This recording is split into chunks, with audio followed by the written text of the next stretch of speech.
오늘 각종 사건, 사고 소식들 전해드리는 포인트 뉴스입니다. 먼저 오늘의 첫 번째 소식입니다. 마약 혐의로 수사선상에 오른 상태에서 해외로 도피했다가 체포된 남양유업 창업주 외손녀 황하나 씨가 구속됐습니다. 법원은 증거인멸 우려를 이유로 구속영장을 발부했습니다. 서승택 기자입니다. 회색 패딩 점퍼를 입고 모자와 마스크로 얼굴을 가린 황하나 씨.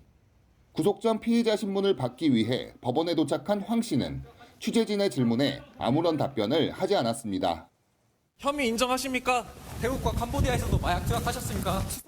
수원지법 안양지원은 황 씨에 대한 구속영장을 발부했습니다. 황 씨는 2023년 7월 서울 강남에서 필로폰을 지인 등 2명에게 주사기를 이용해 투약한 혐의를 받고 있습니다.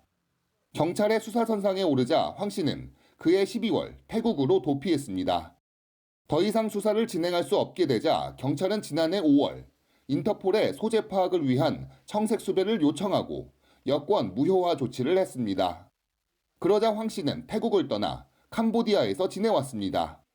캄보디아 이민청 확인 결과 입국 기록이 없어 미입국한 것으로 경찰은 추정하고 있습니다. 경찰이 수사망을 좁혀오자 황 씨의 변호사는 지난주 경찰에 자진 출석하겠다는 뜻을 밝혔고 경찰은 체포 절차에 돌입했습니다. 경찰은 캄보디아로 건너가 현지 영사와 협의를 거쳐 황 씨의 신병을 인수하고 지난 24일 프놈펜 태초 국제공항의 국적기 내에서 체포영장을 집행했습니다. 경찰은 황 씨를 상대로 해외 체류 기간 범행에 연루됐는지 여부도 조사할 방침입니다. 황 씨가 구속되면서 마약을 입수하게 된 경위 등을 확인하기 위한 경찰의 수사에 속도가 붙을 전망입니다. 연합뉴스TV 서승택입니다. 다음 사건입니다. 여성 연구원으로부터 스토킹을 당했다며 경찰에 고소한 저속노화 전문가 정희원 박사가 당사자에게 신고를 후회한다는 취지의 문자를 보낸 것으로 전해졌습니다. 연일 공방이 이어지며 논란이 확산되고 있는데요. 보도에 한웅희 기자입니다. 저속노화 전문가 정희원 박사를 스토킹한 혐의로 경찰에 고소된 여성 A씨. A씨를 대리하는 변호사는 최근 정 박사가 A씨에게 보낸 문자를 공개했습니다. 변호사에 따르면 정 박사는 지난 19일 A씨에게 자신과 저속노화를 살려달라는 취지의 문자를 보냈습니다.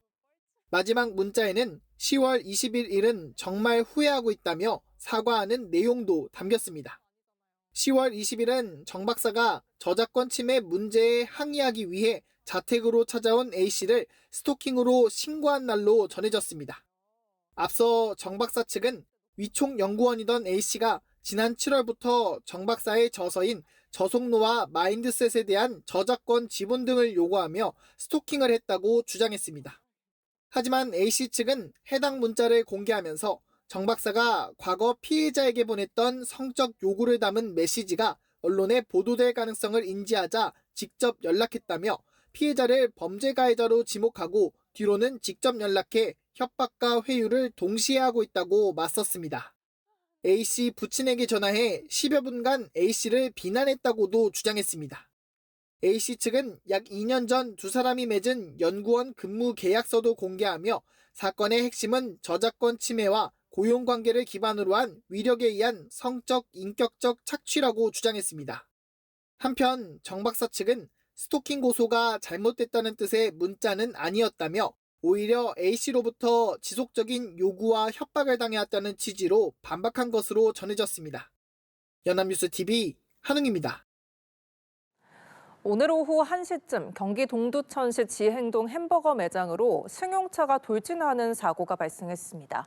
이 사고로 매장에 있던 40대 여성 등 고객 3명이 다리와 골반 통증에 호소하는 등 경상을 입어 병원으로 이송됐습니다. 이 사고 차량 운전자는 70대 남성 A씨로 사고 당시 무면허나 음주 상태는 아니었던 것으로 확인이 됐습니다. 경찰은 페달 조작을 잘못했다는 A씨의 진술을 토대로 정확한 사고 경위를 조사하고 있습니다.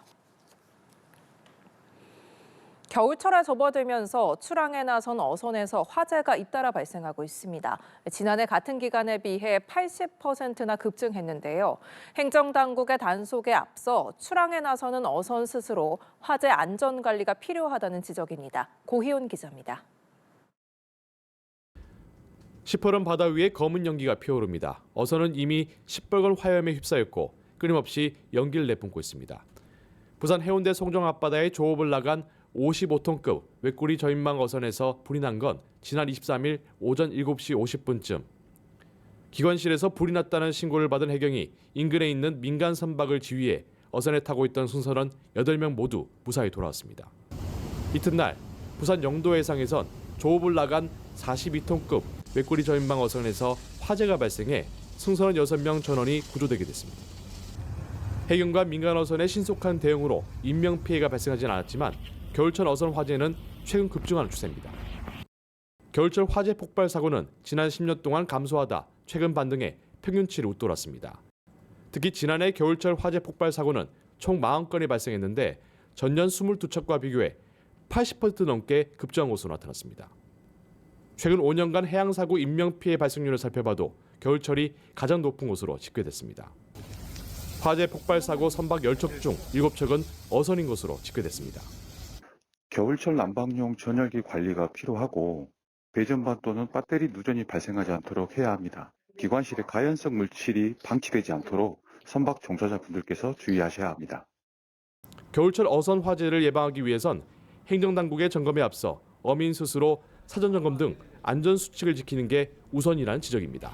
연합뉴스 TV 고휴입니다. 마지막 사건입니다. 오늘 오전 11시 50분쯤 충북 제천시 고암동의 한 연탄 제조 공장에서 작업을 하던 60대 A씨가 연탄 원료에 매몰돼 숨지는 사고가 발생했습니다.